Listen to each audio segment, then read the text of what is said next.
Hello everyone, আসসালামু আলাইকুম। আমি যদি বলি এতগুলো নাটস দিয়ে আপনাদেরকে বানিয়ে দেখাবো একটি মজাদার হালুয়া, তাহলে কি আপনারা বিলিভ করবেন? আজকে আমি আপনাদের সাথে শেয়ার করব খেজুরের একটি হালুয়া। এই শবে বরাতে এই রেসিপিটা একবার বানিয়ে দেখুন। আপনার ফ্যামিলি এবং ফ্রেন্ডস সবাই এটা অনেক পছন্দ করবে। ফার্স্টে আমি এখানে কিছু সিড নিয়ে নিয়েছি। সেই সিডগুলোকে আমি এখানে ভালোভাবে কিছুক্ষণ তাওয়ায় এটা টেলে নিব। এখানে পামকিন সিড, সিসামি সিড, দেন সানফ্লাওয়ার সিড, ফ্ল্যাক্স সিড, এই সব সিডগুলো আমি ফার্স্টে কিছুক্ষণ টেলে নিয়েছি।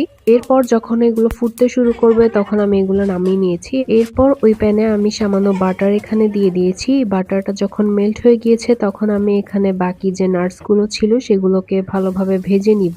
এই বাদামগুলোকে আমি ফার্স্টে ভালোভাবে পরিষ্কার করে ছোট ছোট টুকরা করে নিয়েছি। বাটারের মধ্যে এগুলো ভাজার জন্য একটা সুন্দর স্মেল বের হচ্ছিল এবং যখন এগুলা হালকা ব্রাউন কালার হয়ে গিয়েছে তখন আমি এখানে কিছু খেজুর দিয়ে দিব। এখানে আমি 250 গ্রামের মতো খেজুর ভালোভাবে ধুয়ে এগুলো ছোট ছোট টুকরা করে কেটে নিয়েছি। খেজুরের সাথে বাদামগুলো ভালোভাবে মিক্স করব। সেই সাথে আমি আগে থেকে সেই সিডস গুলো যে ভেজে রেখেছিলাম সেগুলো আমি অ্যাড করে দিব। সিড আর নাটসটাই খেজুরের সাথে ভালোভাবে মিক্স করা হয়ে গেলে কিছুক্ষণ নাড়াচাড়া করার পর আমি এটা নামিয়ে নিব এবং গরম থাকতে থাকতে আমি এটা ফ্ল্যাটার করে নিব যেন এটা শুকিয়েও যায় এবং একটা নির্দিষ্ট শেপে আসে। এবং এই কাজটা তাড়াতাড়ি করতে হবে, না হলে পরে ঠান্ডা হয়ে গেলে এই শেপটা ভালোভাবে দেওয়া যায় না।